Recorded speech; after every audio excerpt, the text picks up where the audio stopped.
In a near future, a mysterious creatures tear up humans like it is nothing.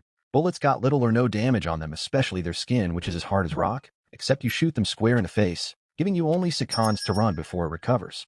The story began with a young boy named Hunter walking deep and alone into a secluded region in order to see the beauty of which it beholds from above.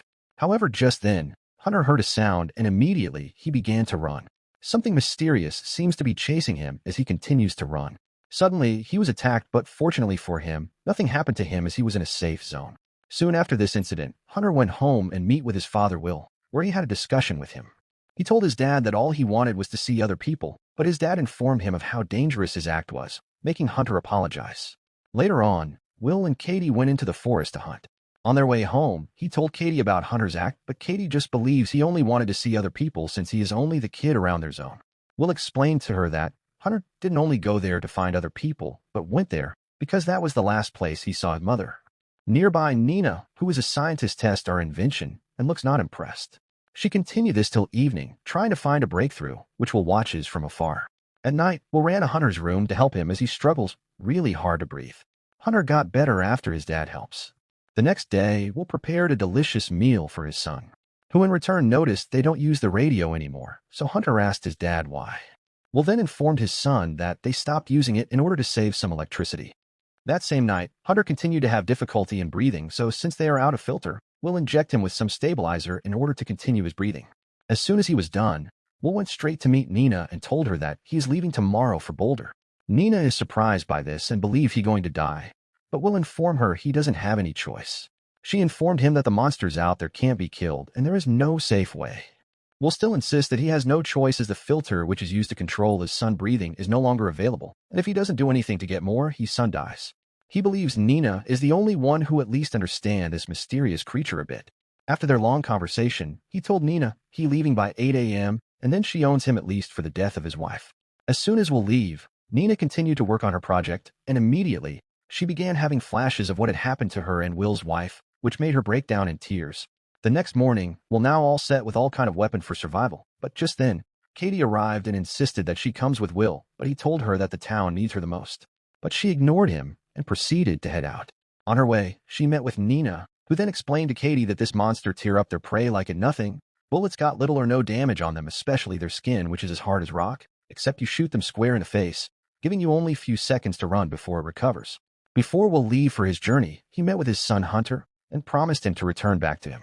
The three, Nina, Will, and Katie, began their journey and arrived at Elbafire Road, where they come to a stop to observe their surroundings. They soon cross the safe zone and wander deep, where we'll find a vehicle. They go check it out to find anything useful they could use, but unfortunately, Katie and Nina began to argue, which eventually led to a fight between them, but Will came in just in time to stop them. They all continue their walk, but suddenly, they heard a loud sound and are shocked to find plenty of horses around the jungle. They eventually got to Alta Vista Ski area, which their plan is to get to 8,000 feet for safety before night falls. Just then, Nina got notified by her compass on immediate danger. Nina sees the monster from afar, and they began to run for safety, but Katie went on a different direction. Will tried putting on the lift to see if it would work, but this seems not to be working.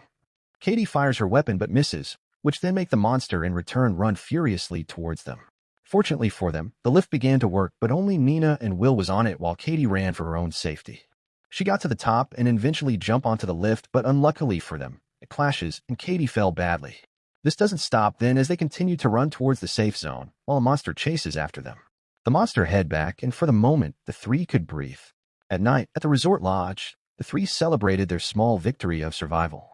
Nina soon explained to them that when this monster who are known as the Reaper first came, they attacked and killed about 98% of the world's populations without ever stopping to eat or even sleep. This Reapers kills the human for fun, and they do not attack any other animal aside humans. Once the women fell asleep, Will remembered the last conversation he had with his late wife regarding her journey with Nina. Will strictly did not want his wife to go on this quest with Nina as he believes, and no Nina just want to be the first to kill a Reaper, but she on the other hand believes Nina was the perfect candidate for their journey. The next day, the three continue their work where they headed into a tunnel. Will explained to them that the two ends of the tunnel are above 8,000 feet, but the lower levels do go below safety zone, and yes, they are going below the lines. Nina isn't happy with this idea, but eventually gave in. The three then head down with their headlights. But unfortunately, they came to a stop where they found out that the tunnel is sealed and they do not ascertain any access to entry. Will is of the idea that they go down to level 7. As they did so, suddenly they heard a loud noise. Sensing danger, they all covered their lights. Unfortunately for them, there is a reaper down the tunnel, and with full speed, they began to run. Will shoot multiple times at it, but to no avail. They all got to a dead end. Nina immediately informed them that the only option for them to survive now is for them not to breathe, which they did as the reaper uses his tentacles to search for them. In a tense situation, everyone did in accordance to Nina's instructions. Will create a distraction, which gave them an opportunity to find a way out. Katie eventually found another exit, but unknowingly for her, she came face to face with a reaper. Immediately, she got attacked by it. Will tried his best in saving her, but it was already too late. Nina now in serious pain and shock after what had just happened. A few moments later, she and Will continue their journey and found a place to rest for the night, where they both eat and discuss about Tara, Will's wife. Will then asked Nina about the stuff that was in her old lab, which she wanted to get so badly. She informed him that it was perilous, which is a cubic version of magnesium oxide. She believes the Reaper is prone to bullets because they are electrically charged, which is their defense mechanism. Will can't believe this was the theory his wife believed in before dying. The next day, they found a vehicle and used it to drive as fast as they could to a nearby town. As soon as they got to their location, they headed straight to their destination.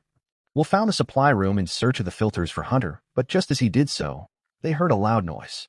Will and Nina head down to the floor, and luckily for them, Will got the filters. So in full flesh speed, they head out, but sadly, they got attacked by one of the Reapers on their way out. The two ran straight to the top of the building. As they did so, Will get attacked, but fortunately Nina came to his rescue. The two continued and waited for the Reaper to attack. As soon as it did, Will shot the oxygen tank nearby, which affected the monster badly. They quickly ran out, but Nina begs Will to let her have a chance of killing this monster with her theory, since she herself could get most of the equipment needed in her lab, and sooner or later, they have to fight them. Will agree, and the two drove straight to Boulder National Laboratories to help Nina out. Nina began taking all she needs to execute her plans. Will found a picture of Nina and her family and immediately gave it to her. Nina explained that she feel guilty as she could not spend the last day with her family due to her working in the lab every day. Soon after, tested her theories, but it didn't work this time, so Nina demanded that Will leave and she stays, insisting that she isn't leaving until she figures how to kill this monster, or they kill her first. Will then left while Nina continued to work on her invention, hitting multiple failed outcomes, but suddenly got an idea. Meanwhile, just as Will drive, and his vehicle accidentally pop a tire, making it crash. Will is now in a serious situation as the Reaper is seriously in chase of him as he run for his life, which he eventually got to a trap. Just as he was about giving up, Nina showed up and shot the monster, killing it immediately. Will is surprised by this as this creature are a machine and not a living creature. Nina explained to him that since they hunt humans, they don't eat nor sleep. That is not living creature, but programming. Will got home and Hunter rushed immediately to hug his dad. For days, they continued to manufacture more of Nina weapons to kill and understand a Reaper. Days later, they all went ahead to fight them, as they began to kill many of this mysterious creature around the city and forest to get their land back. The movie then came to an end.